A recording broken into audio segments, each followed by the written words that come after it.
from, into the REINZ stats that have come out comparing November to October, the previous month, so month-on-month changes. If we look at that, the median house prices pretty flat out there, but Auckland seems to be doing a little bit of a lift off there. If we try and look deeper inside Auckland first before we move into the other towns, what we will find is that it's Auckland City, Manukau City, Waitakere City are the ones really kind of doing all the work. Now, when I say the work, it's increasing in terms of month on month. November compared to October. If we go outside into the Waikato, you will come across towns like Hamilton City, of course, but also towns like Taupo, where the lakes levels are actually controlled by a power company, interestingly.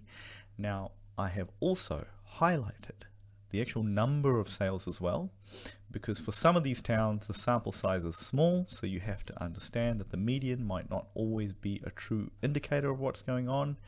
A few big sales can skew the numbers.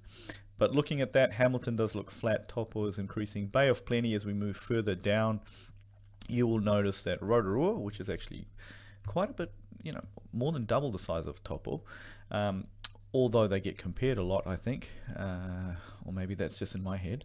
But anyway, that's not positive, even though it is one of my favorites for mountain biking, I should add.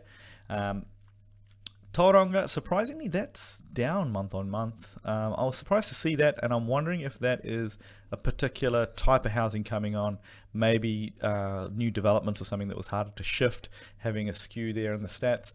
But if we look down further out in Hawke's Bay, we will come across one of the largest producers of apples, pears, and stone fruit in New Zealand, which is Napier City, showing some positive signs, even though they have had a lot of challenges lately. And I think, it's one of my favorites as well, Napier City and Hastings. I personally have got a couple of investment properties there with a friend of mine. Wanganui, I've always kind of wondered about Wanganui. I've actually even holidayed in Castle Cliff down there. It's pretty flat right now, and I wonder if it is starting to become a good time to seriously look at Wanganui.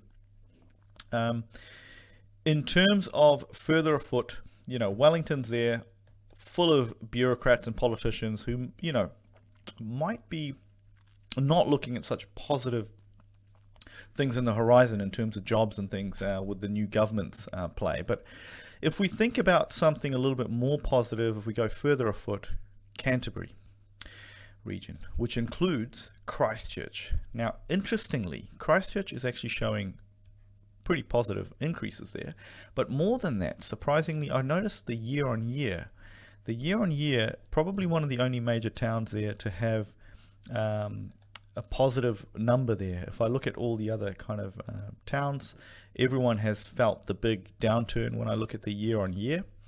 But again, Christchurch City there, 5.2% increase compared to the previous year, interestingly, and that's not a small sample size either. So I think if you look, hopefully that has been insightful and interesting. I mean, if you do want to look at your options, always, we're around, we're working still. And the other thing is that we also will be, me personally, I would like to also wish you a Merry Christmas if I haven't done so yet, or and a Happy New Year if it's already that time by the time you're watching this. But I think there's a lot of opportunities out there, interesting times ahead. So yeah, thanks for watching.